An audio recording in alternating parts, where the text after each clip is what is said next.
and welcome to part 2 of Africa's premier sports video podcast, the 3 Quarters Podcast.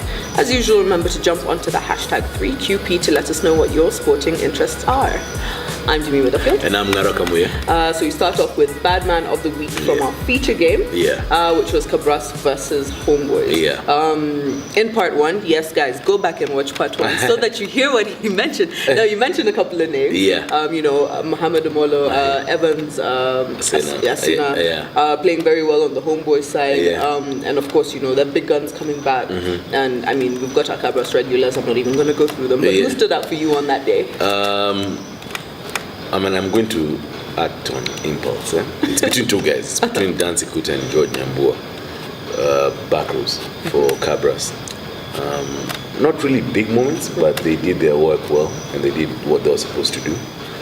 So I'll go with Dancy Kuta. I'll go with Dancy Kuta. I think I felt more of an impact from him than I did from George Nyambua, but they both had a good game. Well, very well done to him. I mean, his name has been coming up more and more often. Yes. Keep it up. Yep, that's true. So now we talk about the race. So someone else has thrown their hat in the ring. That's Asiko Owiro, former KCB chairman as well. And, he says, look, he's basically saying, I've been tried and tested.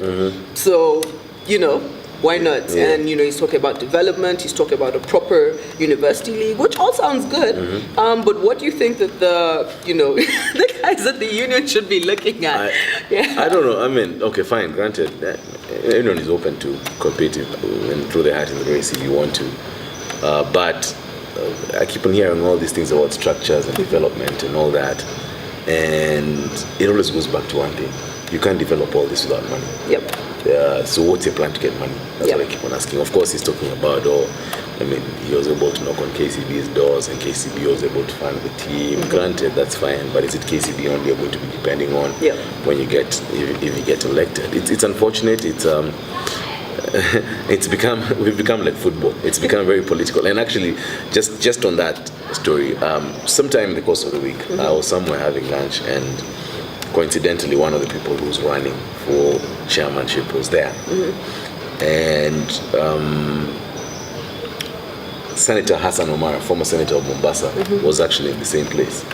And for those of you who know Senator Omar, because of Lenana School and Nairobi School, Mean Machine, he has been a supporter of rugby for a while now. So he walks up to the table of the aspirant, whoever it is, and he's like, I hope this meeting, because it was a couple of rugby guys, and I hope this meeting is about reviving rugby. And he gives a story about how previously he would wake up to watch the team. They're playing in New Zealand, they're playing in Sydney, they're playing in the US. He would set an alarm to wake up to watch the team. Nowadays, in his words, siku hizi naamka naona 240-0, So there's the general feeling outside there that rugby has been let down by people who've been in office. And that's why me personally, I have my reservations about somebody who's been in that board running for an election. But look, that's my opinion. It's not yours. It's not another person's opinion. I just want to see somebody who give me a solid deal. Tell me all these things, development structures, age grade, all these things, they're fantastic, and we can all sing about it. But where is the money coming from? The credibility, that rugby has lost, that no corporate wants to touch. I was being told a story about the under 13 teams, international school, supposed to be traveling to the UK for a game, and somebody approached a multinational brand, Damima, to sponsor these boys. And you know what he was told by the marketing manager? It's a hard sell. Anything touching on rugby is a hard sell right now. I can't sell it to the board. So that's what I want to hear somebody saying. How are you going to repair the image that has really suffered over the last 4 years? Well, I completely agree with what you're saying. I'm just wondering whether maybe it's a case. I don't know. I'm just thinking about the flip side of it. Maybe it's a case of I know what I want to do, but I don't want to tell everyone else. Because that's my tactic, that's what I want to use. But hey, let's hope whoever wins, whoever gets elected, has just one more thing. It's and we've talked about this. We've talked about this here before. You see, the problem is, I was in Kakamega this weekend and I bumped into former Simbas coach Jerome Pavata. He's in the country. and we had a discussion, and it's very apparent who he wants to be chairman. As a coach, technical bench that was there, and Kenya technical bench are very apparent. The players have come out and said, fans have come out and said who they want. But you see, the most unfortunate thing is that they don't have a vote. We all don't have a vote in this, and the people who have a vote are the ones who make a choice. And on this part, well, granted, we don't have a vote. I actually want to pass the buck on to the fans and to the people who are involved in club rugby. We are the ones who elect these officials to go represent us at the union. So actually, we do have some part to play in it, and we can be faulted for the decisions that have been made. When you don't get involved at club level, then you see these are the decisions that are made, and we have a few small group of people who are just have selfish interests. So look, we can say all what we want to say. We all want somebody. I'm sure even by saying this, everyone knows who I'm talking about. But and at the end of the day, it's not the fans who vote. It's not the players who vote, despite them being the biggest stakeholder of the game. Yeah. That's funny. I think Jerome's been here more while he's not been with the Simbas. Anyway, moving on. Talking about the Simbas, actually, we've got a few players who got injured, during the repechage. And that is Coleman Were, Dalmas Chitui, and Martin Awila. And there's been an article going around. I think the more popular one was one by Ayumba Yodi.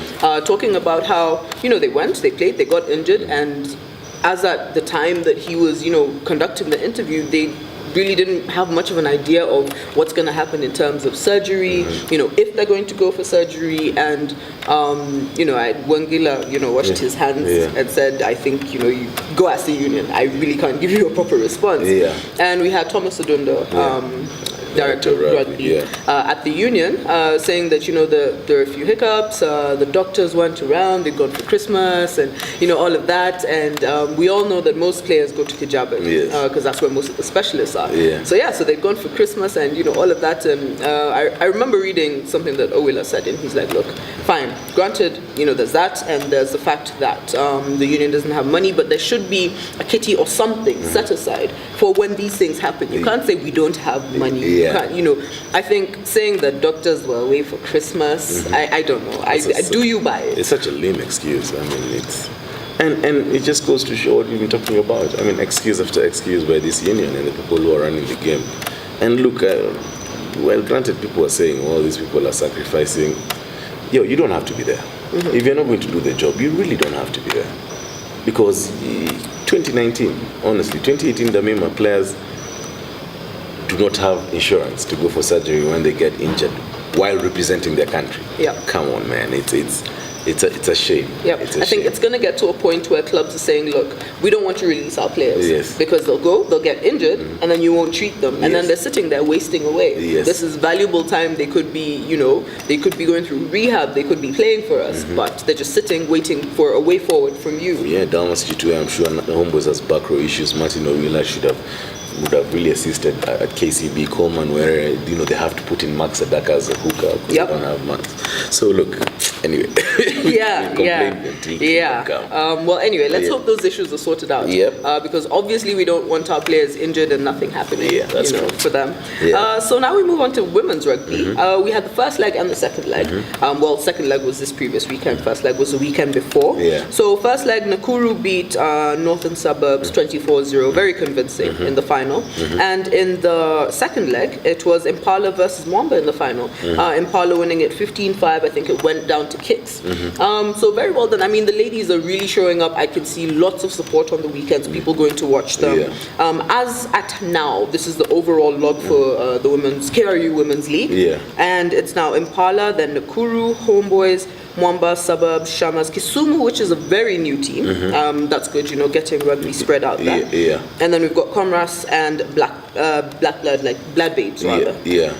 So very quickly we move on to Super Rugby. Super Rugby, Week 1 results, Super Rugby. I mean, we had the Blues losing to the Crusaders 22-24.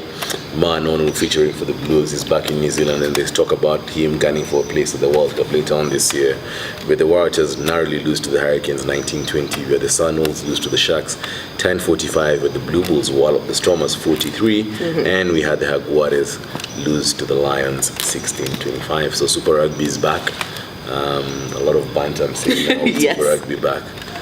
So we're going to be having some intense rugby action, at least from the Southern Hemisphere, for the next maybe 4 months or thereabouts. Yep. Yeah. Well, that's a lot of rugby we've gone through. Yep. Guys, let us know whatever you are interested in. Remember the hashtag is 3QP. You can find us on social media. That is by following us on Instagram, liking our page on Facebook, and subscribing to our YouTube channel. I'm BMOTW. And I'm Naroka Muya. See you in part 3.